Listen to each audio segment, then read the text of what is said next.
ဒီနေ့တော့ Pokemon Mega Brave နဲ့ Mega Symphonia ဆိုတဲ့ booster pack လေးနှစ်ထုပ်ကိုဝယ်ဖြစ်ခဲ့ပါတယ်အဲ့တော့ဒီ booster pack လေးနှစ်ထုပ်ကိုဖောက်ပြပေးပါမယ် Okay Mega Brave ကိုအရင်ဆုံးစပြီးတော့ဖောက်ပြပေးပါမယ်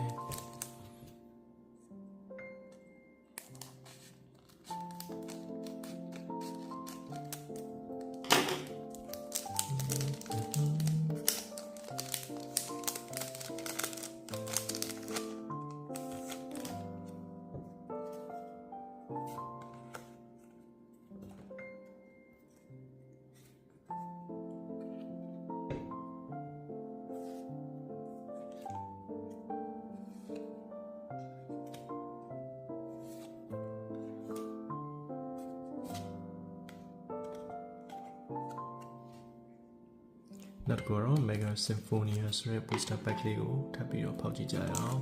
Mega Brave ကတော့ကတ်အကောင့်ကြီးဘာမှသိမပါလာဘူးပေါ့နော်အဲ့တော့ဒီ Mega Symphonia မှာကန်ကောင်းနိုင်မလားဆိုတာထပ်ကြည့်ပြီးကြည့်ရတာပေါ့